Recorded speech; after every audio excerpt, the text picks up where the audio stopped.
Subscribe channel Truth.id dan aktifkan lonceng notifikasi untuk mendapatkan informasi seputar live streaming dan video khotbah terbaru. Posisi tombol subscribe berada di kanan atas channel kami dan jangan lupa nyalakan loncengnya.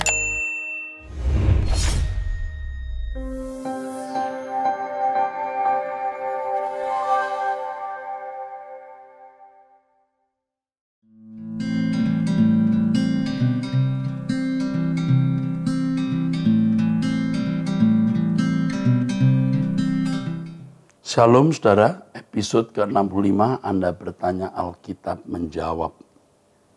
Dari 08219779 sekian. Pak Eras, makasih segala khotbah Bapak yang merubah hidup saya meninggalkan dunia. Ya. Kembali kasih Bu dari Jayapura, usia 76 tahun. Setiap saat hanya dengar khotbah Bapak yang selalu baru. Tapi Pak, yang jadi pikiran saya banyak orang yang menipu saya. Pinjam uang tidak dikembalikan. Jadi mengganggu saat saya berdoa, sering nggak konsentrasi. Tadinya hanya ingin bantu Pak. Saya ikut Pak Eras sudah 5 tahun. Ya. Kalau pas di Bogor, saya ibadah di Arta Gading. Yang saya tanyakan apa yang suka menipu itu dosa enggak Pak? Ya tentu dosa, ya menipu itu dosa. Apa nasihat Bapak untuk saya? Saya juga tidak berlebih Pak, hanya pensiun janda. Suami 10 tahun yang lalu dipanggil Tuhan. Saya kalau dengar lagu-lagu Pak Eras sering air mata mengalir tanpa henti-henti. Saya kagum dengan Bapak segalanya. Bu, uang yang Ibu pinjamkan jangan dipikirkan untuk kembali. Anggaplah itu tidak akan pernah kembali. Walaupun potensi atau kemungkinan kembali itu ada. Ibu boleh menagih. Bagaimana Pak, bagaimana Bu kembalikan ya uang saya itu, saya membutuhkan, boleh ditanya. Itu perlu, itu wajib. Tetapi kalau ada orang yang memang sudah tidak mampu, itu dipinjam karena kebutuhan entah ada yang sakit dalam keluarganya, saya kira tidak perlu lagi kita tagih. Kita persembahkan untuk Tuhan melalui hal itu ya. Apa yang kita lakukan saudara kita yang membutuhkan pertolongan, itu perbuatan kita untuk Tuhan. Sedangkan untuk orang yang meminjam uang Ibu dan berpotensi masih mungkin bisa mengembalikan, harus ditagih. Tetapi tidak berharap dia mengembalikan. Supaya Ibu merdeka. Kalau Ibu masih sakit hati gara-gara uang, berarti Ibu masih duniawi, masih matrek, masih materialistis. Berarti masih memberhalakan uang. Saya juga mengalami Bu, dalam jumlah yang sangat besar. Dan beberapa orang. Saya juga mengerti apa artinya kita kecewa. Tapi setelah kita bisa melepaskan, kita begitu sukacita dan merdeka. Dan ternyata kita tidak menjadi miskin. Tidak ada orang yang jujur, tulus menjadi kekurangan, tidak ada. Kalaupun ada, pasti ada maksud Tuhan secara khusus. Tuhan pasti pelihara. Ya uang kita dipinjam atau orang menipu kita, tapi nanti pasti ada sumber lain yang kita bisa peroleh untuk menghidupi kita. Bu, dengan usia Ibu seperti ini, Ibu harus sudah mulai melepaskan semua ikatan dan belenggu. Sudah berkemas-kemas karena ini lonceng terakhir, panggilan terakhir, last call untuk Ibu. Ya, mari Bu, bersama-sama kita berkemas-kemas untuk pulang ke surga. Kami mengasihi Ibu ya. Terima kasih. Ini Ibu dari Jayapura usia 76 tahun. Namanya Bu Sri. Oke, puji Tuhan. 0812 8986 sekian sekian sekian. Salam Pak Era, saya mau bertanya, apakah benar jika orang yang sudah diambang kematian, sekarat misalnya di rumah sakit, iblis dan malaikat tarik-tarikan untuk mengambil jiwanya atau memperebutkan? Tidak, sama sekali ini salah. Kalau dia milik Tuhan, iblis tidak akan bisa mendekat. Kalau dia milik setan, tidak ada malaikat kudus yang menjemputnya. Udah pasti. Karena saya banyak dengar cerita orang yang sudah mau meninggal, mereka dikasih mimpi atau menggigau mau diajak iblis, Pak.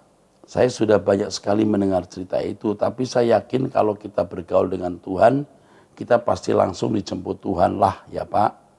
Orang selama hidup saja kita sudah merindukan LB3. Terima kasih Pak, lanjutkan Anda bertanya, kita menjawab sampai episode 100, beratus-ratus ya Pak. Aduh, baik, siap. Nah, jangan kita membawa kisah Mikael dengan iblis memperebutkan mayat Musa. Musa itu beda. Jadi ada 3 orang yang tidak dikubur. Satu Henok bergaul dengan Allah diangkat, yang kedua Elia yang dijemput kereta berapi, yang ketiga Musa. Nah ini memang masih menjadi bahan perdebatan. Nah, Musa ini diperebutkan. Dalam Alkitab dikatakan mereka memperebutkan mayat Musa. Dalam teks aslinya bukan mayat, kalau mayat itu petoma.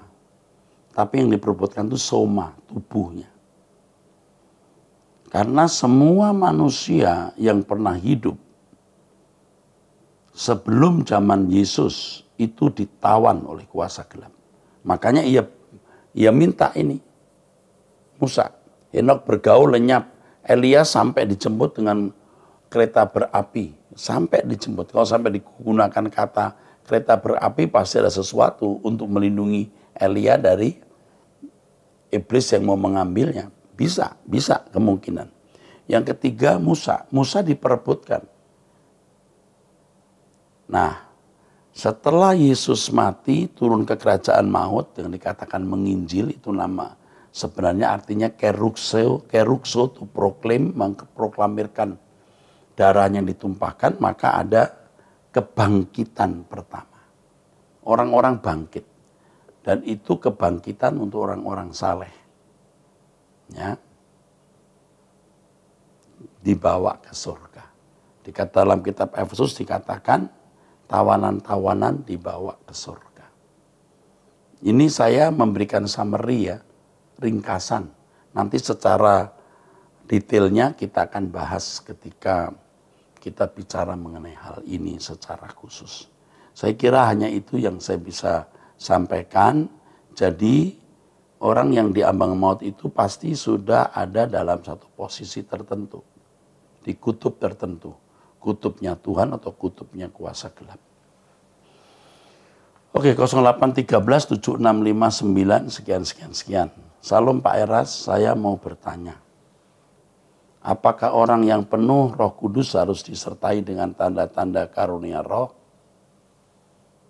Pasti ada karunia roh, tetapi tidak harus salah satu, misalnya bahasa roh. Tidak harus. Ketika murid-murid dipenuhi Roh Kudus, di Kisah Rasul, itu sebenarnya bukan bahasa roh loh ya, itu lidah asing. Karena kalau orang dipenuhi Roh Kudus pasti ada karunia yang Allah berikan untuk membangun dirinya dan orang lain. Atau apakah ada orang yang bisa penuh Roh Kudus tanpa disertai tanda-tanda karunia roh? Tanda-tanda karunia roh itu ada yang kelihatan, ada yang tidak. Kalau kita membaca mengenai karunia Roh Kudus, ada karunia melayani, karunia memberi, dan lain-lain. Jadi tidak selalu ada tanda-tanda secara spektakuler. Tanda spektakuler itu bisa ditipu, bisa dipalsu. Tapi tanda yang benar itu kehidupan yang semakin seperti Yesus, kehidupan yang tidak melukai orang, kehidupan yang memberkati orang, itu jelas. Orang yang penuh Roh Kudus akan hidup tidak bercacat, tidak bercela. Itu tanda yang tidak bisa dipalsu. Jadi tidak selalu harus tanda spektakuler. Ya. Jangan kita terjebak dengan hal-hal yang bersifat mistisis, ya, atau ngeroh. Apa kepenuhan Roh Kudus itu sama artinya dengan dilahirkan kembali dari air dan roh? Tidak.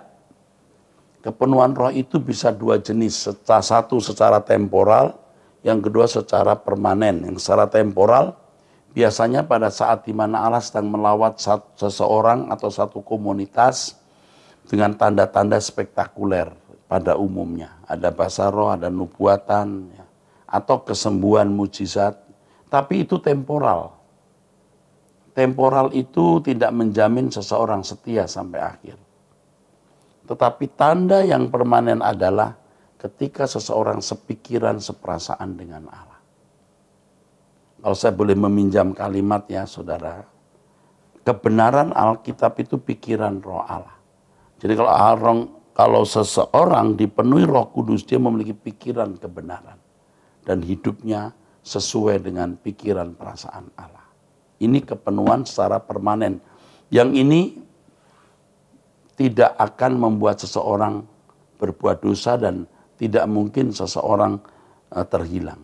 Kalau karunia roh seperti mujizat-mujizat, itu masih bisa membuat orang terhilang. Mengusir setan demi nama Yesus, mengadakan banyak mujizat, bernubuat, masih bisa orang begini ditolak oleh Allah. Matius 7 ayat 21-23. Ada orang berkata, tapi itu nabi palsu Pak. Iya, betul. Nabi palsu. Pasti orang-orang seperti ini menyampaikan firman Tuhannya tidak benar. Hanya menekankan mujizat. Ya kan? Jadi kepenuhan roh itu ada dua jenis ini. Ya. Sedangkan kelahiran baru itu keadaan baru di mana seseorang mengalami perubahan dari kodrat dosa ke kodrat ilahi melalui proses panjang dan perjuangan berat. Saya masih bingung dengan perbedaan antara roh Bapa dan Roh Kudus. Demikian juga dengan perbedaan antara roh, arwah, dan roh, spirit, gairah, hasrat, pola pikir. Di Alkitab seingat saya hanya ada satu atau dua kata roh Bapa. Ketika engkau, satu kalau tidak salah ya, ketika dikatakan kalau kamu dibawa ke penguasa-penguasa, kamu jangan takut apa yang kamu katakan, karena Bapa akan menaruh perkataannya di mulutmu. Bukan kamu yang berkata-kata, melainkan roh Bapakmu. Ini Matius 10:20. Nah, kenapa dikatakan roh Bapa bukan Roh Kudus di situ? Karena di situ hendak ditunjukkan pendampingan Bapa bagi anak-anaknya yang dalam aniaya. Roh Bapa sama persis sebutan yang sama dengan Roh Kudus. Roh Kudus, roh Allah itu sama. Rohnya Allah, ya rohnya Bapa. Ya, baik, saya kira itu. Demikian juga dengan perbedaan antara roh, arwah, dan roh spirit. Kalau roh dalam arti arwah itu pribadi. Pribadi dari roh manusia yang sudah mati. Sedangkan spirit, gairah, hasrat itu bicara mengenai semangat, bukan dalam arti pribadi, tapi semangat, ya. Gairah, tidak atau bukan pribadi, semangat di dalam pribadi, semangat atau gairah di dalam seseorang. Saya kira itu, ya. Bicara mengenai Roh Bapa dan Roh Kudus tadi, nanti harus dibahas khusus dalam pembahasan mengenai Tritunggal. Ya. Oke, ini tidak saya jelaskan secara lengkap, tetapi saya kira jawaban ini sudah cukup. Oke, 08190501 sekian ya. Halo Opa Eras. Oh, Opa. Ini anak usia 10 tahun. Saya dengar Keisha, namanya Keisha, umur 10 tahun. Saya dengan Keisha, bukan dengar ya. Umur 10 tahun kelas 5. Saya sekolah minggu di MAG. Kemarin saya mengikuti sekolah Alkitab liburan itu ya. Hopsci itu ya. Holiday itu ya. Papa dan Mama setiap hari suka mendengarkan khotbah Opa Eras. Dan saya juga suka mendengarkan. Nanti setelah saya besar, saya ingin menjadi seperti Opa Eras. Yang suka memberitakan kebenaran. Tetap sehat selalu ya Opa, biar Kaisa bisa selalu mendengarkan khotbah Opa sampai Kaisa besar. Terima kasih, God bless you. Mau bikin saya nangis, aduh gawat ini. Aduh bisa aja deh, aduh ampun deh. Ini bikin saya hampir nangis nih kalau begini. Terharu ya. Aduh. Makasih Kaisa, doakan Opa ya supaya panjang umur ya. Thank you. 0813 85 86 sekian. Apa firman Tuhan buat orang yang lagi sakit, Pak? Oh, firman Tuhan ya untuk orang yang sakit ya. Baik deh, baik. Firman Tuhan untuk orang yang sakit itu begini ya. Mazmur 73 ya, ayat 21. Ketika hatiku merasa pahit dan buah pinggangku menusuk-nusuk rasanya, aku dungu dan tidak mengerti, seperti hewan aku di dekatmu. Seperti hewan artinya aku tidak memiliki akal yang cukup untuk menganalisa mengapa harus keadaanku seperti ini. Dan aku tidak menganalisanya lagi, tidak bertanya-tanya mengapa begini. Tetapi aku tetap di dekatmu, engkau memegang tangan kananku. Aku diam, aku tidak tahu jawabnya, tapi aku tetap di dekatmu. Dengan nasihatmu engkau menuntun aku, dan kemudian engkau mengangkat aku ke dalam kemuliaan. Berharap bahwa semua ini akan berakhir. Pasti ada kesembuhan. Kalau tidak sembuh di bumi, kita meninggal dunia, itu kesembuhan total. Siapa gerangan ada padaku di surga selain engkau tidak ada yang kuingini di bumi. Kalau bisa, kalau nggak bisa ya jangan dipaksa. Jangan berharap akan sembuh. Kalau sampai keadaan tertentu, jangan berharap sembuh. Tetapi harap dimiliki dan memiliki Tuhan. Anda tidak bisa dimiliki Tuhan tanpa memiliki karakternya. Dalam keadaan sakit, berubahlah dalam karaktermu. Jadi Anda berusaha untuk kesembuhan, tapi tidak maksa harus sembuh. Jangan ikut-ikut orang yang berkata, yakin sembuh, pasti sembuh. Itu positive thinking, kekuatan berpikir yang dengan cara begitu mau mengatur Tuhan. Saya katakan dalam taraf tertentu, ya. Artinya orang yang sakitnya memang sudah tidak bisa diobati. Saya tidak mengajar saudara yang sakit mah atau sakit mah yang tidak kronis berkata, jangan berharap sembuh. Nah itu konyol. Harus berharap sembuh. Yakin bisa sembuh. Tapi dalam stadium tertentu dengan usia yang sudah tua, harus berani berkata, aku tidak berharap sembuh. Tapi aku mengusahakan kesembuhan itu. Dan tidak salah minta kesembuhan dari Tuhan, tapi jangan maksa. Kadang-kadang kita memang sudah ceroboh selama puluhan tahun harus sakit. Dan itu menuai apa yang kita tabur. Tidak fair kalau kita sudah sembarangan hidup lalu sakit minta sembuh dalam waktu 5 detik, 5 menit, 5 jam. Sedangkan kita 50 tahun hidup sembarangan. Tuhan tidak bisa menyangkali tatanannya, yang kamu tabur, kamu tuai. Jadi kalau dalam stadium tertentu memang dokter juga angkat tangan dan kita tahu bahwa usia kita juga sudah sekian, jangan maksa sembuh, jangan berharap sembuh. Walaupun kita mengusahakan tetap kesembuhan. Tetapi ingini Tuhan, selain engkau tidak ada yang kuingini di bumi. Sekalipun dagingku dan hatiku habis lenyap, gunung batuku dan bagianku tetaplah Allah selama-lamanya. Sebab sesungguhnya siapa yang jauh daripadamu akan binasa. Kau binasakan semua orang yang berzina meninggalkan engkau. Nah mengerikan. Kalau sampai dibinasakan. Firman Tuhan ada yang mengatakan tubuhnya diserahkan kepada iblis tapi jiwanya selamat. Bisa terjadi orang mengizinkan seseorang sakit, Tapi dalam penderitaan fisik itu dia melekat dengan Tuhan. Dia tidak akan menyesal nanti kalau meninggal melihat kekekalan yang indah.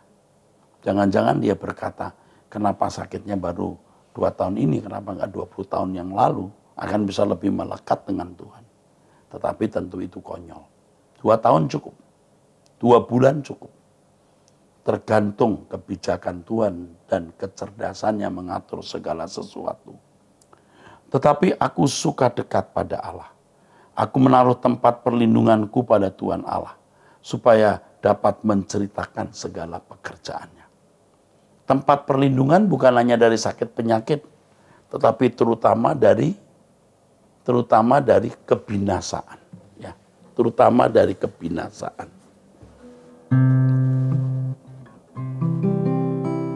Sekalipun dagingku dan hatiku habis lenyap, gunung batuku dan bagianku tetaplah Allah selamanya. Sekalipun dagingku dan hatiku habis lenyap, gunung batuku dan bagianku tetaplah Allah selamanya.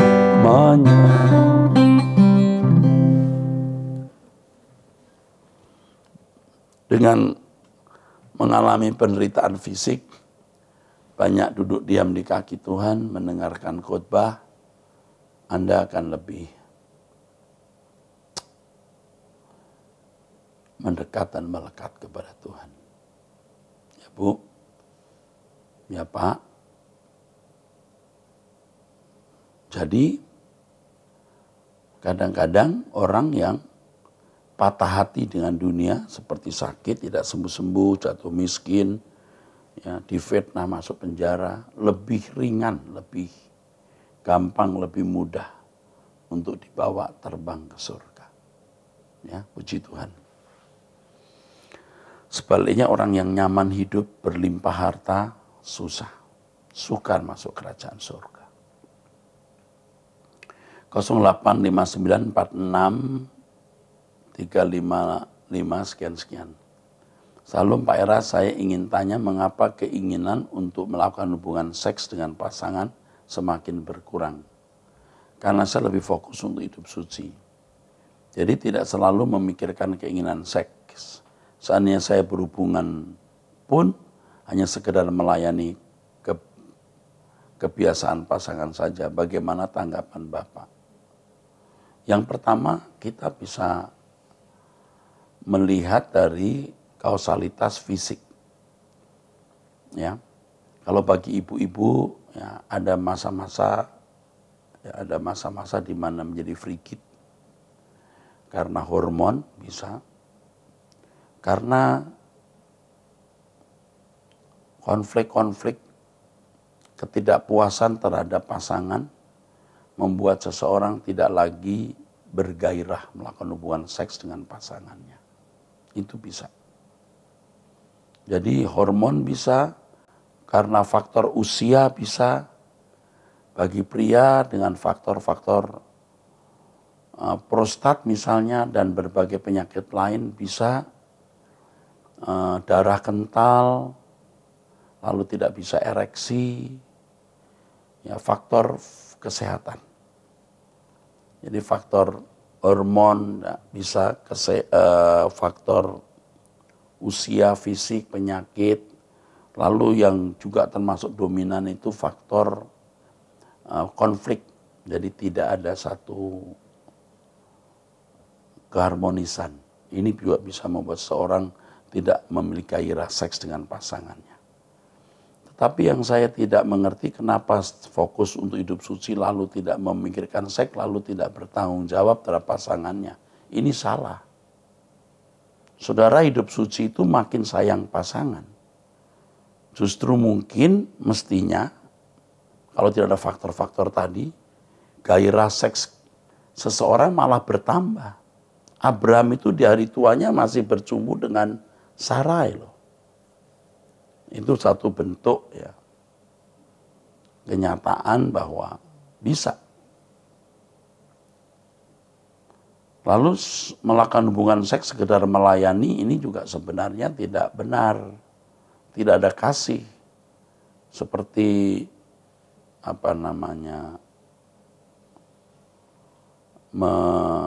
memberikan sesuatu tidak dengan hati yang sukacita. Coba tolong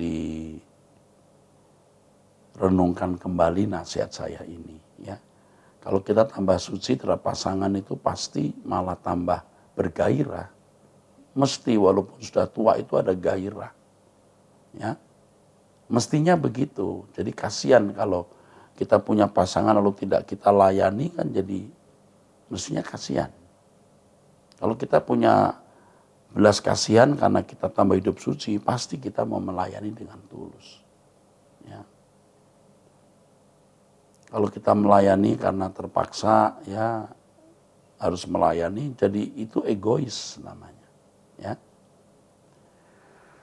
Kondisi keuangan kami bersama, tapi berbeda pendapat dalam mengelola keuangan.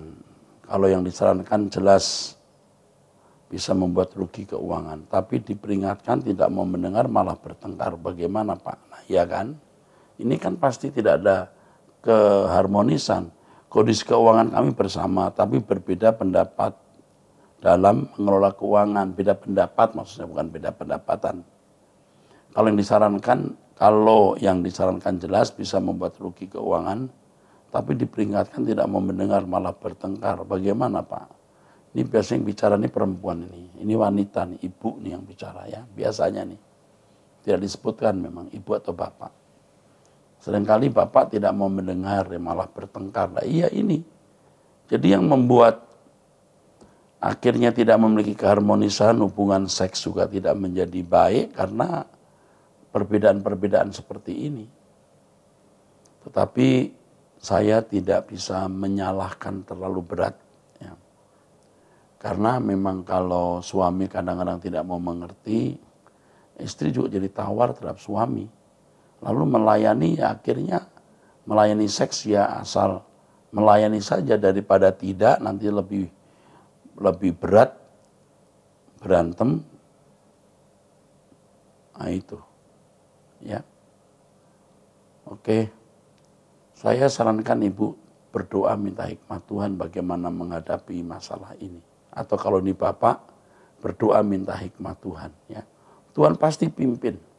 Nasihat saya ini tidak akan memuaskan karena tidak lengkap. Kalau konseling saja butuh waktu 1 jam, bisa lebih. Apalagi ini cuma 5 menit. Tetapi ini cukup bisa menjadi guide, ya, guidance, ya, petunjuk gitu. 0853109999 sekian dari Waingapu, Sumba Timur. Salam Bapak Pendeta Eras. Saya mau bertanya tentang pendapat Bapak tentang pohon kehidupan di kitab kehidupan adalah figuratif atau fisik. Kedua, apakah pohon kehidupan yang di kitab Kejadian adalah sama dengan pohon kehidupan yang diuraikan dalam kitab Wahyu? Saya sudah menjelaskan di beberapa pertemuan saya kira dengan pertanyaan yang sama. Yang pertama, hal ini saya tulis di dalam buku saya. Lengkap sekali. Dan saya takut kalau menjelaskan sepotong seakan-akan landasan saya menjadi tipis, tidak kuat. Ini ditulis dalam beberapa bab, jadi dalam berbagai perspektif dan dimensi. Tapi baiklah, saya akan mengatakan begini. Kalau pohon kehidupan dan pohon pengetahuan tentang yang baik dan jahat itu dijadikan harafiah juga tidak masalah. Karena memang untuk orang-orang Israel kan pemahaman mereka taat berkat, tidak taat laknat atau kutuk. Itu juga sudah cukup baik. Untuk orang Kristen juga bisa cukup baik, terutama orang Kristen baru atau anak-anak sekolah minggu. Tapi Kristen yang dewasa harus sudah mulai memiliki pemahaman yang luas. bahwa pohon kehidupan itu sebenarnya kebenaran yang harus diasup, dikonsumsi, sehingga membangun menjadi manusia Allah. Ingat, Allah merancang manusia segambar dan serupa dengan Dia. Manusia menjadi segambar dan serupa dengan Allah. Segambar, selem, serupa, demuth. Segambar artinya manusia memiliki pikiran perasaan yang bisa melahirkan kehendak. Komponen-komponen yang ada pada Allah juga ada pada manusia. Keserupaan bicara mengenai kualitas dari gambar itu. Ya, kualitas dari gambar itu, saudara. Tetapi di Kejadian 1 ayat 27 Allah menciptakan manusia menurut gambarnya. Rupanya tidak, karena rupanya atau kualitas dari gambar itu harus dicapai manusia itu. Maka pohon kehidupan inilah yang mestinya bisa membangun kehidupan keserupaan dengan Allah. Selem, demuth. Untuk membangun demuthnya. Tapi rupanya manusia tidak mengkonsumsi secara benar. Sehingga manusia kehilangan kemuliaan Allah. Kehilangan itu bukan pernah punya lalu lenyap. Tetapi kurang, lack of, kurang. Tidak mencapai sasaran, tidak mencapai target. Ya, begitu saudara. Manusia lebih mengkonsumsi bukan kebenaran atau lebih banyak yang bukan kebenaran. Akhirnya manusia pada stadium atau level tidak mencapai keserupaan dengan Allah. Tapi ini tidak membuat manusia menjadi jahat, tidak membuat manusia lalu menjadi biadab seperti binatang, tapi tidak bisa mencapai kesucian Allah. Berbuat baik masih bisa. Kain itu mestinya bisa menguasai dosa yang mengintip di depan pintunya. Ya, itu ya. Kejadian itu dalam kitab Kejadian bisa dipandang sebagai figuratif, juga bisa dipandang sebagai fisik atau harafiah. Sekarang tergantung bagaimana orang memaknai kisah itu. Yang penting memaknainya dan memiliki implikasi. Kedua, apakah pohon kehidupan yang di kitab Kejadian sama dengan pohon kehidupan di kitab Wahyu? Bisa sama, bisa tidak. Nanti saya bahas di dalam kitab Wahyu secara khusus mengenai hal ini. Ya, terima kasih untuk pertanyaan yang cerdas dari Waingapu Sumba Timur, ya, dari Umbu Tunggul. Saudaraku sekalian, demikianlah untuk episode ini. Sampai jumpa di episode mendatang. Tuhan memberkati.